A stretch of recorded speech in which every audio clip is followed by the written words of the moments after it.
Hello, Leos, and welcome to your week ahead reading for the week of May 1st. I was trying to tap into the energy for your week, and it just feels like the sentiment or the words that came to mind was feeling upside down. So you feel like things have already turned upside down on you. Like there were things that you had either considered or were prepared for or thought you were prepared for. But as the week unfolds, it just seems like everything is turned up on its head. And that is literally the thing that came to mind, was that things have been turned on their head. So you're experiencing that. It feels very early in the week, or at least a sense of it is early in the week, but the culmination of it can be for some of you on Wednesday.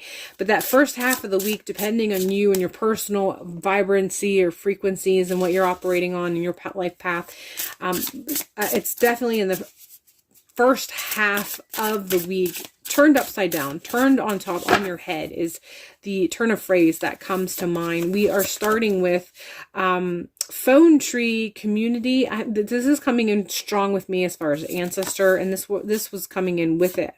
But we'll focus on the one, and this just feels like it's very closely related.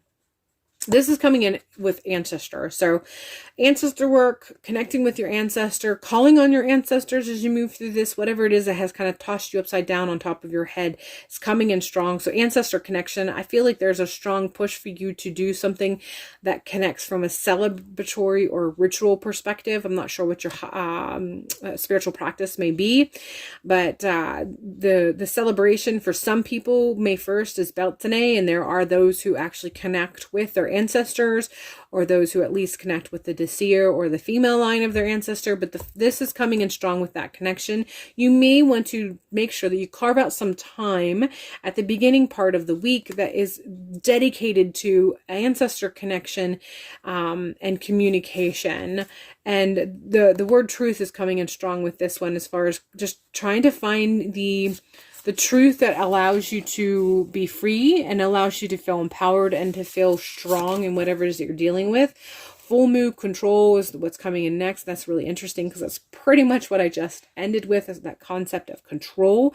But this is letting me know that whatever that you are going to participate in and engage with, there are things that it's going to make you feel better in control when you get closer to the full moon. So this is a timing card. This is coming in through a timing perspective.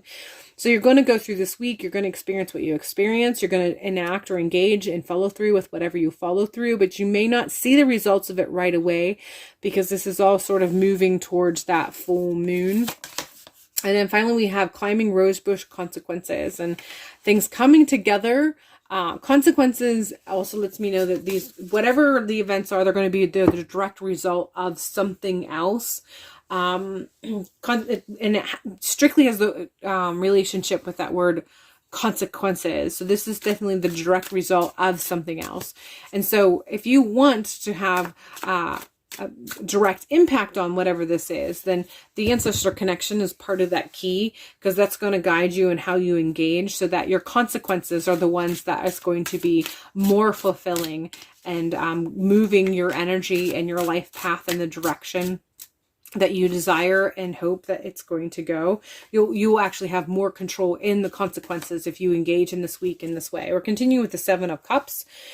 Letting me know that you do have some options, but just be very mindful of the decision that you make. Again, coming in strong with that idea that you need to make sure that you are connecting with your ancestors for guidance, so that when you look in front of you and see that you have multiple options and they all have really good outcomes, that sometimes is when you need to be connecting with your ancestors, because they have the foresight. They're on the other side. They can see the results of every one of those decisions, and they're going to be able to guide you and let you know, okay, I know that this and this is all going to move you in a positive direction, but I just want to let you know that this particular one is going to move you in a direction that's going to supersede all the other options. That's where the communication with your ancestors comes in.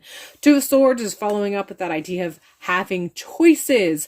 I do feel like you're going to have, again, multiple options that are in front of you, and many of those options are going to come in strong as being just as good as the other one, and you are going to get to a point where you're going to narrow it down. You're going to work this out. You're going to narrow it down. If you do well and you work with your ancestors, you're going to narrow it down.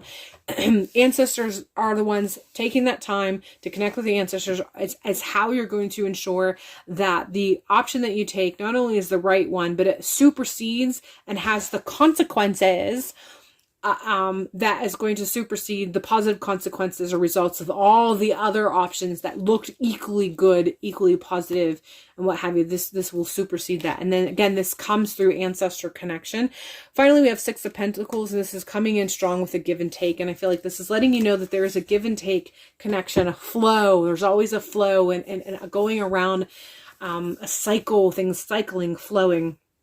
And so this is connection with prior events that have led up to this, the decisions and the connections that you make, and where this is going to lead to, the connections that you make now, and the flow of energy and transactions that happen from you and your higher self, from you in the connections that you have and experience throughout the week with people here in the physical realm, as well as the flow of communication and connections that you can experience with your ancestors. But this is just coming in strong with that sense of flow, and then making sure that you're engaging in a way that flow is always in good alignment, healthy, pure. It's not too much, not empowering. It's not flooding anything, but it's also not trickling. It's a very nice, healthy flow. All right, that is all I have for you, Leos. I hope this has allowed you to feel empowered and has opened up an avenue of connection with your ancestors that you may have not considered before. And hopefully this week ends up proving to be full of empowerment, and hopefully I will see you in a future video.